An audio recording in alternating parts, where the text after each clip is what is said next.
Hello दोस्तों, सत श्री अकाल, आदाब। Welcome to my YouTube channel 84 Karamjeet. दोस्तों, मैं आपका करमजीत सिंह तो आज आपके साथ डिस्कस करने जा रहा हूँ एक ऐसी हॉरर कहानी जिसमें दो सिस्टर्स, सिस्टर बांस और सिस्टर पैक्सटन धर्म प्रचार का काम करती हैं और एक दिन वो एक बूढ़े व्यक्ति को क्रिश्चियन बनाने के लिए उसके घर जाती हैं, लेकिन वो बूढ़ा व्यक्ति उन्हें कैद कर लेता है और उनके रिलीजियस बिलीव को टेस्ट करने लगता है। तो क्या वो सिस्टर्स उस बूढ़े व्यक्ति के घर से निकल पाई? इस बात को जानने के लिए आपको देखनी होगी ये पूरी मूवी। और दोस्तों, आज की मूवी का नाम है हेरेटिक। और दोस्तों, सबसे पहले ये मूवी 2024 में बनी है और दोस्तों इसको हम साइको हॉरर और रिलीजियस हॉरर मूवी कह सकते हैं। और इस मूवी के राइटर्स हैं स्कॉट बैक और ब्रायन बुशस और इस मूवी को डायरेक्ट किया है स्कॉट बैक और ब्रायन वुड ने। अगर इस मूवी की स्टार कास्टिंग की बात की जाए तो इसमें Huang Grant, Sophie Thatcher, Chloe Topper Grace, Ellie Jung, Julie लिनी मॉर्चेसन, हाइल हैसन और एली मैकिनन प्रमुख भूमिकाओं में नज़र आए थे।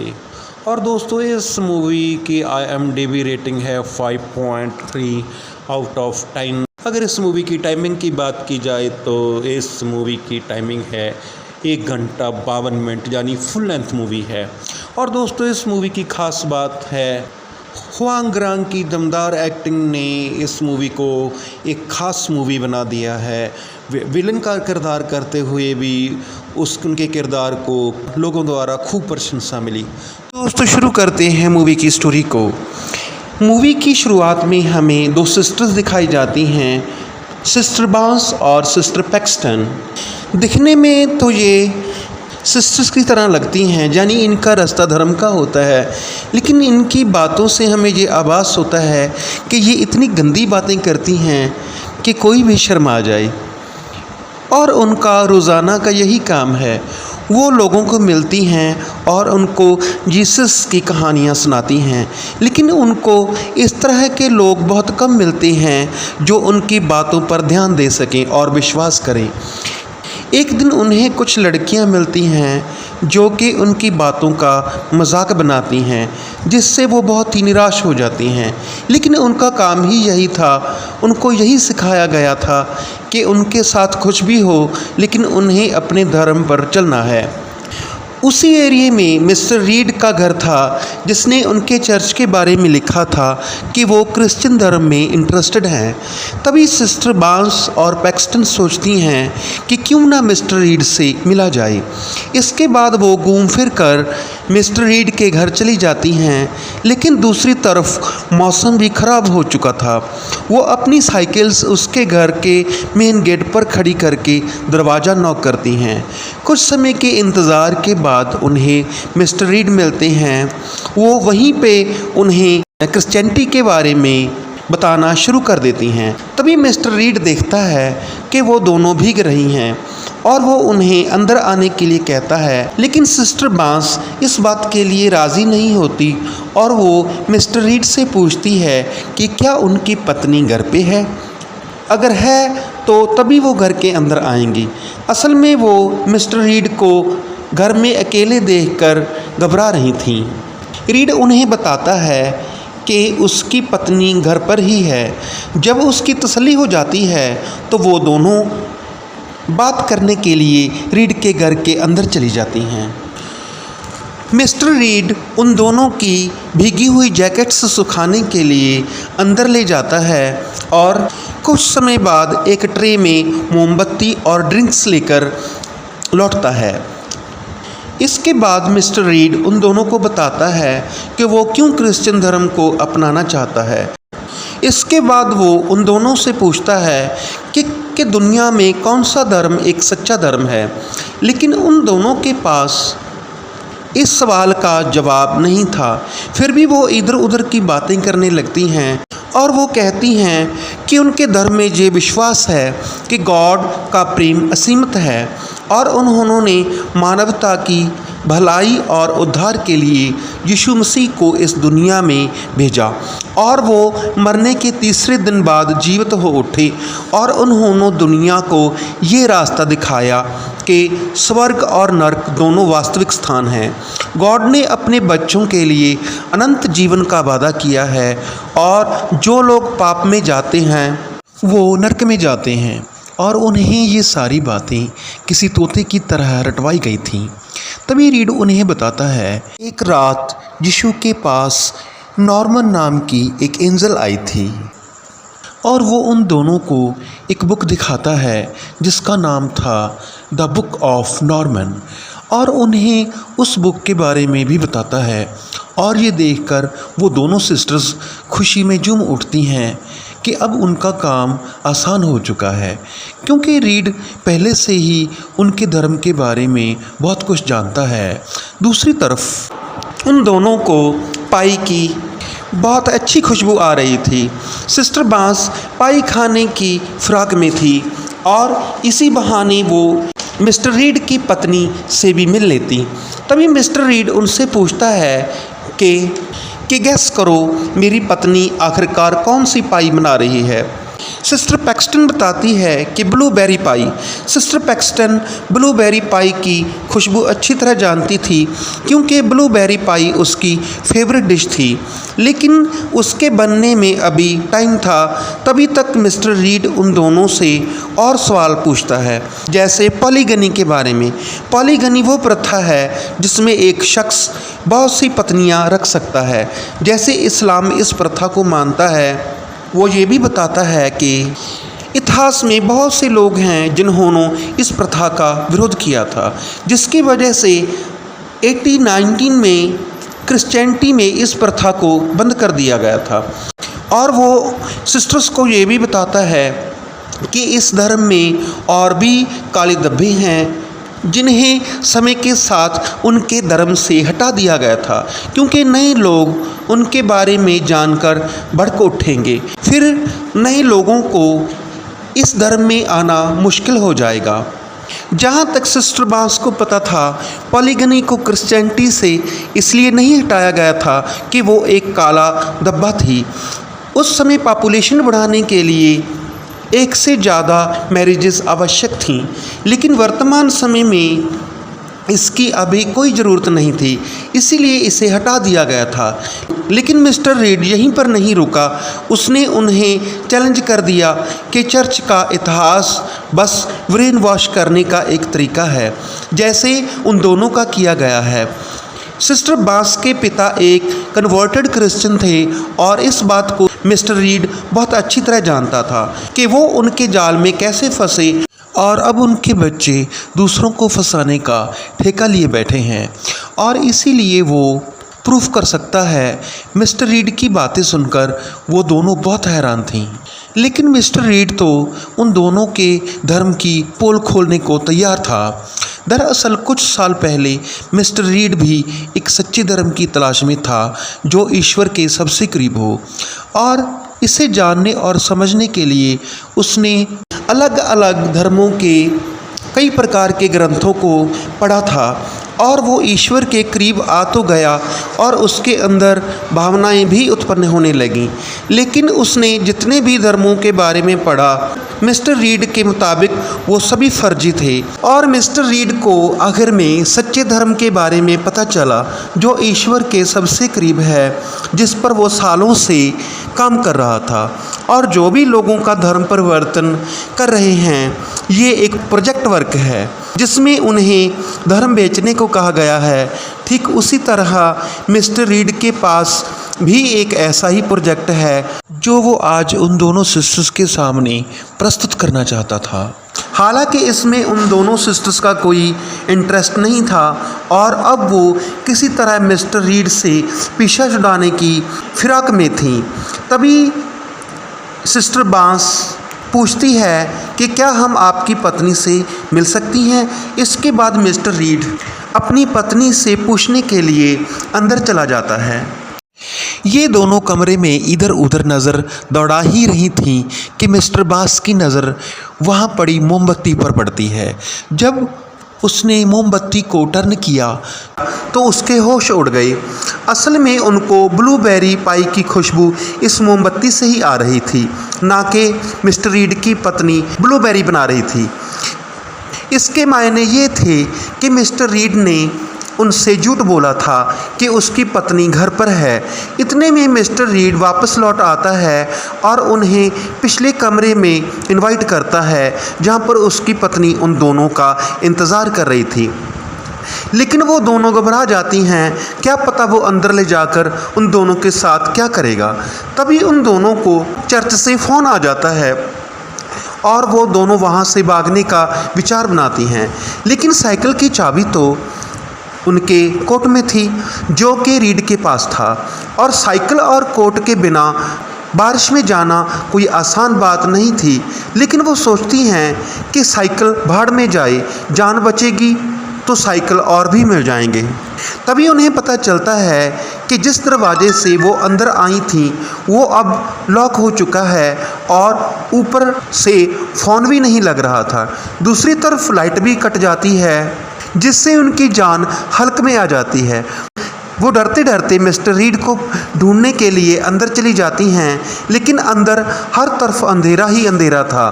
तभी उन्हें एक औरत की परछाई नज़र आती है, लेकिन वो तो एक औरत की प्रतिमा थी। तभी वो घूम फिर कर उसी जगह लौट आती हैं। उन दोनों को ये घर एक भूल भुलैया की तरह लग रहा था। तभी मिस्टर रीड वहाँ पर एक बॉक्स लेकर आता है, लेकिन वो उन्हें कहती हैं कि उन्हें चर्च से फ़ोन आया है और उन्हें वापस जाना होगा, क्योंकि वो अंदर से काफ़ी डरी हुई थीं, लेकिन वो ऊपर से उसको नॉर्मल दिखा रही थीं। मिस्टर रीड उन्हें ज़बरदस्ती रोक नहीं सकते थे, इसीलिए वो उन्हें जाने देता है। लेकिन उन्हें पीछे के दरवाजे से जाना होगा, क्योंकि उनके सामने के दरवाजे का लॉक शाम 6 बजे के बाद ऑटोमेटिक लॉक हो जाता है। और बात करते करते उन्हें इस बात का ख्याल ही नहीं रहा अब ये अगली सुबह ही खुलेगा, क्योंकि ये एक ऐसा दरवाज़ा है जिसमें एक टाइमर लगा हुआ है और पीछे से उनका घर काफ़ी छोटा है, जिसके कारण उन्हें पीछे से बाहर जाने में कोई दिक्कत नहीं होगी। और मिस्टर रीड उनका कोट भी ला कर देता है, लेकिन सिस्टर बांस को उसके कोट में उसके साइकिल की चाबी नहीं मिलती, लेकिन वो चाबी सिस्टर पैक्सटन की जेब में होती है। इसके बाद वो दुविधा में पड़ जाती है कि क्या पता वो दरवाज़ा उन्हें कहाँ ले जाए। मिस्टर रीड ने दोनों को पहले से ही भांप लिया था कि दोनों डरी हुई हैं, नहीं तो वे बाहर जाने के लिए उससे झूठ नहीं बोलती कि उन्हें चर्च से फ़ोन आया है। दीवारों पे तो मेटल लगा हुआ था, अंदर फ़ोन आ ही नहीं सकता, तो उनके पास फ़ोन कहाँ से आया। लेकिन उनका डरना स्वाभाविक ही है। उसे लगता है कि उन्हें इस घर के बारे में पहले ही बता देना चाहिए था। खैर, उन्हें जाना तो है, वो तो जा सकती हैं। उनके सामने 2 दरवाजे हैं, कौन सा दरवाज़ा बाहर जाता है ये उनकी सोच पर निर्भर करता है। सिस्टर बांस ने पहला दरवाज़ा खोला तो उसके हाव भाव ही बदल गए। दूसरे दरवाजे के अंदर भी वही नज़ारा था। ये किस तरह का मकान है। तभी मिस्टर रीड उनको बताता है कि उसके घर का पिछला सिरा एक पहाड़ से जुड़ा हुआ है, इसीलिए उनको पहाड़ पार करके जाना होगा। दूसरी तरफ चर्च के प्रेसिडेंट उनके चर्च वापस ना आने के कारण बहुत परेशान थे और दोनों का फ़ोन भी नहीं लग रहा था, और वो दोनों इस रास्ते बाहर जाने को राज़ी नहीं होती। इसके बाद वो मिस्टर रीड को धमकाने लगती हैं कि हमें सीधे रास्ते घर जाने दो, वरना अच्छा नहीं होगा। रास्ते में हमने एक पुलिस वाले से भी बात की थी, जल्दी ही वो लोग हमें ढूंढ लेंगे। उन दोनों में से सही दरवाज़ा कौन सा है उसे चूज़ करने में उनकी मदद करने के लिए वो तैयार था, और इस बात के लिए वो उन दोनों के सामने मोनोपोली नाम की एक गेम ऑफ़र करता है। और ये गेम 114 देशों में बेची जा चुकी है और तकरीबन 1 अरब लोगों ने ये गेम खेली है। और उसके सामने ही वो होली बाइबल रखता है ताकि उसका तर्क उन्हें ठीक से समझ आ सके। इसके बाद वो लैडफोर्ड नाम गेम के बारे में उन दोनों को बताता है जो कि हूबहू मोनोपोली नाम की गेम के जैसी थी। लेकिन सिस्टर बांस को इन सब बातों की समझ नहीं आ रही थी।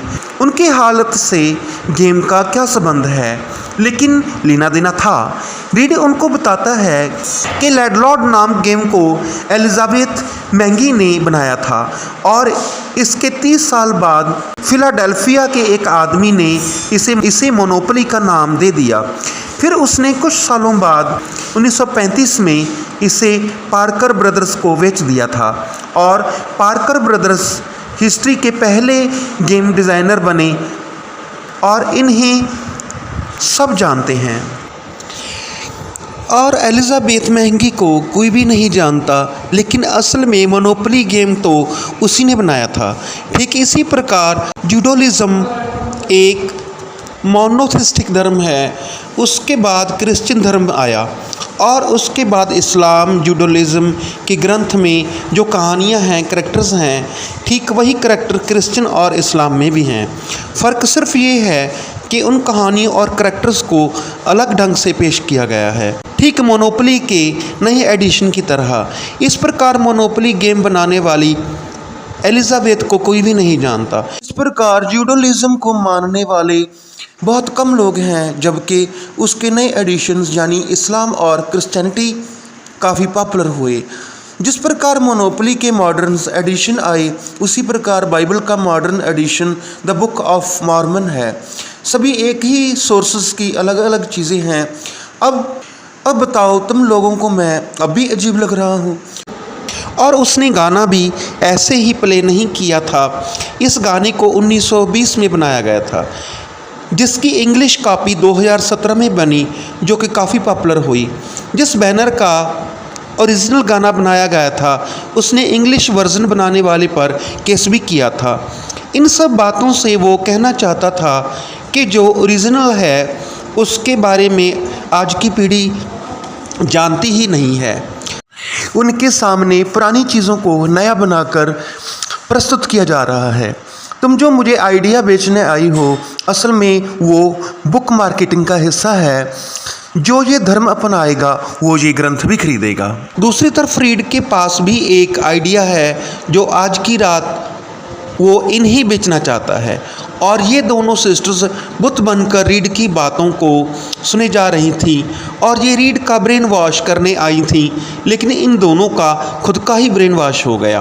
वो उन्हें बताता है कि जितने भी धर्म ग्रंथों में कहानियाँ हैं वो उन पर लिखी गई हैं जिन्हें प्राचीन लोग एक दूसरे को सदियों से सुनाते आ रहे हैं। वो उन्हें एक संत की कहानी भी सुनाता है जो कि एक कुंवारी कन्या से पैदा हुआ था और जो कि चमत्कार वगैरह कर सकता था। और ये कहानी जीसस से 1000 साल पहले की है। इसी प्रकार एक पुनर्जीवित नामक गॉड भी था जो कि बहुत पॉपुलर था, और एक मिथ्रा भी गॉड था जो कि अपने समय का एक बहुत ही प्रसिद्ध गॉड था। और उसकी गैलरी में 12 ऐसे देवता भी थे जिनका जन्म 25 दिसंबर को हुआ था और ये सभी जीसस से पहले पैदा हुए थे। कहने का मतलब सभी देवी देवता किसी न किसी किस्से कहानियों के पात्र हैं और उन पुरानी कहानियों के न्यू एडिशन हैं जिन्हें लोग अपने फ़ायदे के लिए समय के साथ साथ बदलते आए हैं। असल में वो नकल के सिवा कुछ भी नहीं हैं और अब धर्म ग्रंथ पैसे कमाने का एक ज़रिया बन चुके हैं। क्या तुम इस बात पर विश्वास कर सकते हो कि आज से हज़ारों सालों बाद मुझे लोग ईश्वर का पैगंबर मानेंगे? इसके बाद वो अपने मुद्दे पर आता है। वो एक दरवाजे पर लिखता है विश्वास और अविश्वास। इतना सुनने के बाद भी अगर उन्हें लगता है कि उनका धर्म सच्चा है, वो अपने ईश्वर पर विश्वास करते हैं, तो विश्वास वाले दरवाजे को चुनें। या फिर उनका मन बदल चुका है और सच्चे धर्म जैसा कोई भी धर्म नहीं जैसा कि मैं मानता हूँ, तो उन्हें अविश्वास वाले दरवाजे को चुनना है।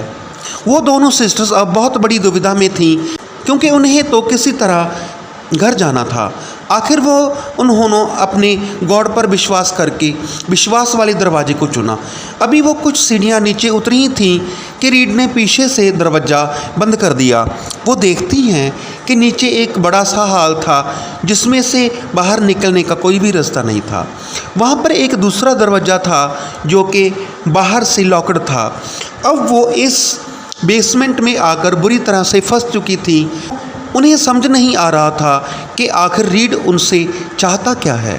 तभी सिस्टर बांस ऊपर से बाहर निकलने का कोई उपाय करने लगी, लेकिन वो कामयाब नहीं हो पाई। तभी उन्हें किसी के आने की आवाज़ आती है। वो दोनों सतर्क हो जाती हैं। सिस्टर बांस ने एक नुकीला औजार छिपा रखा था, इसलिए वो एक प्लान बनाती है।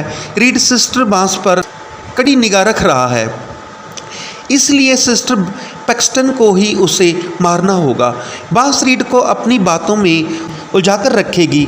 जैसे ही वो मैजिकल बोलेगी, पैक्सटन को ये औजार उसकी गर्दन में घुसेड़ देना है। वो मैजिकल मैन वर्ड को उस पर हमला करने का कोड वर्ड बनाती हैं। वो रीड को मारकर ही वहाँ से निकलकर भाग सकती हैं। उन्हें पता है कि रीड बहुत चतुर है, इसलिए उन्हें बहुत सतर्क रहना होगा। तभी एक औरत हाथ में एक लालटेन और भोजन की थाली लेकर अंदर आती है। उसके पैरों के नाखून और कपड़े बहुत गंदे थे। लगता था कि वो बरसों से नहीं नहाई। उसे देखकर उनका डर से बहुत बुरा हाल हो चुका था। वो औरत खाना एक मेज़ पर रखकर बड़े अजीब तरीके से ईश्वर की प्रार्थना करने लगी। इस तरह प्रार्थना करते हुए उन्होंने आज तक किसी भी धर्म में नहीं देखा था। तभी रीड एक म्यूज़िक प्ले करता है जो कि एक ट्यूब के ज़रिए उनके बेसमेंट में साफ साफ पहुंच रहा था। तभी हम एक टेबल पर रीड के मकान का एक मॉडल देखते हैं जिसे उसने अपनी मर्ज़ी से डिज़ाइन किया था। जब बांस दूसरे दरवाजे से ऊपर गई तो वो लॉक्ड था। सिस्टर बांस इस कमरे को पहचान गई। बेसमेंट के दोनों दरवाजे उसी कमरे में जाते हैं जहां पर रीड उनके साथ बैठकर बातें कर रहा था। तभी उन्हें रीड की आवाज़ सुनाई देती है। वो उन्हें बताता है कि जो औरत उनके सामने आई थी वो एक जीता जागता पैगंबर है।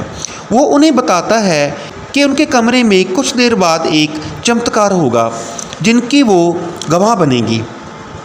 इसलिए मिस्टर रीड ने उन दोनों को यहाँ बुलाया है। वो बताता है कि इस पैगंबर के खाने में जहर मिला हुआ है जिसे खाने के बाद वो मर जाएगी और फिर एक चमत्कार होगा जिससे तुम्हें मालूम हो जाएगा कि ये सभी धर्म झूठे हैं। और रीड ने उन्हें बताया कि वही सत्य है। तभी वो औरत खाना खाने लगती है और उसी मेज़ पर लुढ़क जाती है और मर जाती है। रीड उन दोनों को उसकी नब्ज़ चेक करने को कहता है ताकि उन दोनों को इस बात का विश्वास हो जाए कि वो पैगंबर अब मर चुकी है। और अब मिस्टर रीड ईश्वर की कृपा से उस औरत को पुनः से जीवित करने वाला है और इसके बाद वो पैगंबर आएगी और उन्हें बताएगी कि उसने मौत के बाद क्या देखा। इतने में रीड के घर की डोरबेल बजती है। इन्हें लगता है कि वो एल्डर ही होंगे जो उन्हें ढूंढने के लिए निकले होंगे। सिस्टर बांस जल्दी से भागकर ऊपर जाती है ताकि दरवाज़ा खुलते ही वो ज़ोर से चिल्लाए, जिससे एल्डर को पता चल जाएगा। और उनका अंदाज़ा बिल्कुल सही था।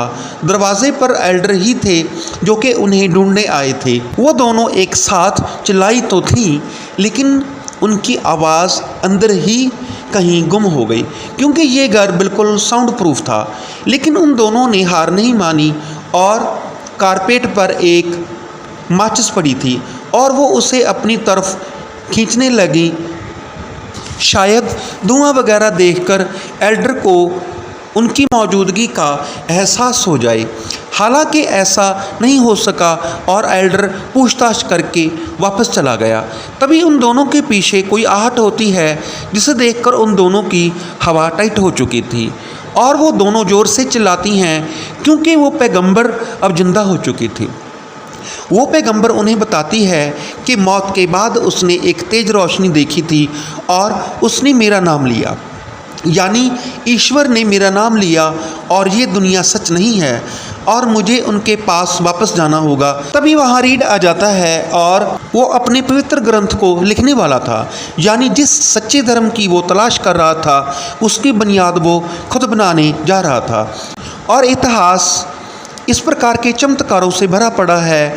उनमें से दुनिया वाले किसी को पैगंबर, किसी को भगवान तक मानते आ रहे हैं, लेकिन उनका तो पता ही नहीं। रीड ने जो भी किया वो तो उन दोनों की आंख के सामने ही था। रीड उन दोनों से पूछता है कि तुमने क्या देखा, और वो उन दोनों का बयान अपने धर्म ग्रंथ में नोट करने जा रहा है। लेकिन सिस्टर बांस को ये कोई चमत्कार नहीं, एक मैजिक ट्रिक लग रहा था। रीड उसे कहता है कि बांस भी मरकर ईश्वर से मिल सकती है और वो उसे भी ईश्वर की मदद से जिंदा कर सकता है। लेकिन बांस इस बात पर राजी नहीं हुई। लेकिन दूसरी तरफ सिस्टर पैक्सटन मान चुकी थी कि वो पैगंबर मरने के बाद ईश्वर से मिली थी, और मरने के बाद उसने उजाले को देखा जो कि उस पैगंबर का नाम पुकार रहा था। लेकिन सिस्टर बांस को ये बकवास लग रहा था। वो बताती है कि बचपन में एक डॉक्टर ने उसकी किडनी का ऑपरेशन करने के बाद उसे डेड घोषित कर दिया था, और मरते वक्त उसने भी वही कुछ देखा, एक चकाचौंध कर देने वाली रोशनी। जब दिमाग से ऑक्सीजन निकल जाती है तो दिमाग इस प्रकार की चीज़ें बनाने लगता है। ये नियर डेथ एक्सपीरियंसेस लोगों को बता पाते हैं जो मौत को टच करके वापस आ जाते हैं।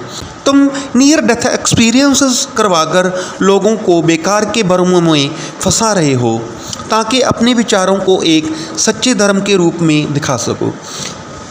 उसे बातों में उलझाकर जैसे ही उसने मैजिक मैन बोला तो मिस्टर रीड ने उसके गले की नस काट डाली। उन दोनों सिस्टर्स ने हमला करने के लिए मैजिक मैन कोड वर्ड तो रखा था, लेकिन ये बात ट्यूब के जरिए मिस्टर रीड ने सुन ली थी। सिस्टर पैक्सटन बांस का ये हाल देखकर वहाँ से भाग चली थी और वो ज़ोर ज़ोर से दरवाज़ा पीटने लगी, लेकिन वो ये भी जानती थी कि इससे कुछ भी नहीं होने वाला। अब वो सोच रही थी वो इस घर में आखिरकार क्यों आई थी। अब उसे इस बात का पछतावा हो रहा था। तभी रीड पैक्सटन को बुलाने लगा कि डरने की कोई बात नहीं, सिस्टर बांस फिर से जीवित हो जाएगी। लेकिन वो ऐसा नहीं कर पाया क्योंकि सिस्टर बांस के हाथ में एक प्लांट लगा था, इंसान के द्वारा बनाया गया एक प्रोग्राम। अब मिस्टर रीड को सिस्टर पैक्सटन से ये जानना था कि उस पैगंबर के साथ क्या हुआ था। हालांकि वो कोई चमत्कार नहीं था, तो सिस्टर पैक्सटन उसे बताती है कि ये एक थ्योरी है। एल्डर के दरवाज़ा खटखटाने पर जब दोनों का ध्यान उस ओर गया तो दूसरी औरत किसी सीक्रेट रास्ते से अंदर आई और वो उस बॉडी को हटाकर उसकी जगह पर आकर बैठ गई। तुमने जो बातें उसे लिख कर दी उसने वही बातें उनके सामने दोहराई। इसका मतलब इस कमरे में कोई सीक्रेट दरवाज़ा होना चाहिए। तो मिस्टर रीड कहता है चलो अब वो दरवाज़ा ढूंढ कर दिखाओ। काफ़ी छानबीन के बाद टेबल के नीचे उन्हें एक सीक्रेट दरवाज़ा दिखा। इस पर रीड उसे कहता है कि चलो वो सीक्रेट दरवाज़ा ढूंढ के दिखाओ। उसके कहने के मुताबिक वो औरत उसी दरवाजे से अंदर आई और उसने लाश को नीचे ही छिपाया होगा, और इस बात को उसे कंफर्म करना होगा। और उसकी बातों में आकर पैक्सटन नीचे तहखाने में चली गई और उसका अंदाज़ा बिल्कुल सही था। जिसे वो पैगंबर बता रहा था उसकी लाश नीचे तहखाने में पड़ी थी। इसका मतलब रीड कोई चमत्कारी नहीं बल्कि एक ढोंगी था। तभी रीड तहखाने का दरवाज़ा बंद कर देता है क्योंकि उसका मकसद पूरा नहीं हुआ था। उसे सच्चाई पता चल चुकी थी, जिस कारण रीड उसे या तो सारी उम्र कैद करके रखेगा या फिर उसे मार डालेगा।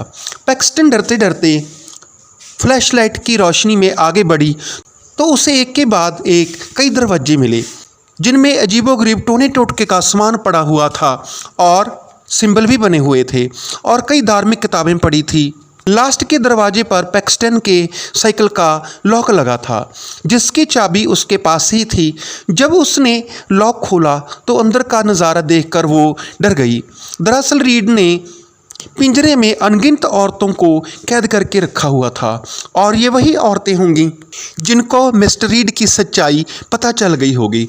समझ चुकी थी कि ये सब रीड उसे जानबूझकर दिखाना चाहता है, इसीलिए यहाँ पर उसने उसके साइकिल का लॉक लगाया था। आखिर उसने ऐसा क्यों किया? असल में बात यह थी कि अभी तक पैक्सटन अपने फैसले लेकर आखिरी दरवाजे तक पहुंची थी। असल में ये सारा मिस्टर रीड का ही प्लान था। असल में वो दिमाग तो लगा रही थी, लेकिन वो सब कुछ रीड के प्लान के मुताबिक ही हो रहा था। वो आखिरी दरवाजे तक भी मिस्टर रीड के प्लान के मुताबिक ही पहुंची थी। वो उसे कहती है कि तुम शुरू से ही हमें कंट्रोल करते आ रहे हो, ये सब करके तुम ये दिखाना चाहते हो कि दुनिया में सिर्फ एक ही सच्चा धर्म है, वो है कंट्रोल। दूसरी तरफ रीड पैक्सटन को तो यही समझाने की कोशिश कर रहा था जो कि पैक्सटन समझ चुकी थी। धर्म सिर्फ कंट्रोल करने का ही सिस्टम है, जो भी हो, पर ये गलत है। किसी को तुम्हें मारने का कोई हक नहीं है। पैक्सटन उसी औरत के बारे में बात कर रही थी, लेकिन रीड ने उसे जानबूझकर नहीं मारा। वो ईश्वर पर अपनी अटूट विश्वास के चलते मरी। उसे विश्वास था कि वो ईश्वर की दया से फिर से जीवित हो जाएगी, और ये उसका फैसला था। वो अपने अंधविश्वास के चलते मारी गई।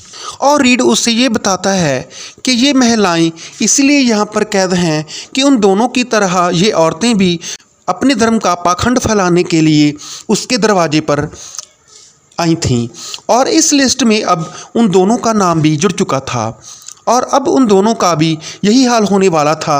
और तुम्हारी गलती ये है कि तुमने उनको अपनी ज़िंदगी के बारे में सारे फैसले लेने का हक दिया। उन्होंने ही तय किया कि तुम क्या पहनोगे, क्या नहीं, तुम किसकी पूजा करोगे, कैसे करोगी। तभी मौका पाकर पैक्सटन ने वो नकीला औजार रीड की गर्दन में घुसेड़ दिया और तुरंत वहाँ से भाग निकली। हालांकि वो तहखाने से बाहर निकलने के बाद घूम फिर कर उसी कमरे में जा पहुँची जहाँ पर वो दोनों बैठकर रीड के साथ बहस कर रही थीं। उसने टेबल को घसीटकर दरवाजे पर लगाया और फिर इस भूल भुलैया से निकलने की कोशिश करने लगती है, लेकिन वो कुछ भी नहीं कर सकी। आखिरकार वहाँ पर रीड पहुँच जाता है और उसके पेट में चाकू घुसेड़ देता है और वो वहीं सिस्टर बास के पास गिर जाती है। दूसरी तरफ रीड की हालत भी बहुत ख़राब हो रही थी। जब सामने मौत दिखने लगी तो वो पैक्सटन को कहता है कि हमारे लिए ईश्वर से प्रार्थना करो। जब तक इंसान को तकलीफ़ नहीं होती वो नास्तिक ही रहता है, और जब इंसान को तकलीफ़ होती है तो उसे ईश्वर का सहारा लेना ही पड़ता है। इससे हमें ये भी पता चलता है कि ईश्वर भी ही आखिरी सत्य है। इससे कोई फ़र्क नहीं पड़ता कि आप किस धर्म से हो, आप जिसको भी मानते हो, आदमी को उस पर अटूट विश्वास रखना चाहिए। दूसरी तरफ हम देखते हैं कि पैक्सटन प्रार्थना में लीन थी। रीड किसी न किसी तरह पैक्सटन के पास पहुंच जाता है। वो उसे मारने ही वाला था कि तभी सिस्टर बांस उठ खड़ी हुई, क्योंकि वो अभी मरी नहीं थी। वो उस पर एक नोकीले औजार से हमला करती है, जिससे रीड वहीं पे मर जाता है। बांस भी नहीं बच पाई। इसके बाद पैक्सटन ने टेबल पर रखे इस घर के मॉडल को स्टडी किया, जहां से उसे एक खिड़की के बारे में पता चलता है। किसी न किसी तरह वो खिड़की तोड़कर बाहर निकल आती है। यहीं पे ये मूवी एंड हो जाती है। दोस्तों, आपको ये वीडियो कैसी लगी कमेंट सेक्शन में ज़रूर बताइएगा, और ऐसे ही वीडियोस देखने के लिए subscribe my YouTube channel 84 Karamjeet. तो आज के लिए इतना ही। मिलेंगे किसी नई वीडियो में किसी नई मूवी की एक्सप्लेनेशन के साथ। तब तक के लिए शुक्रिया, आदाब।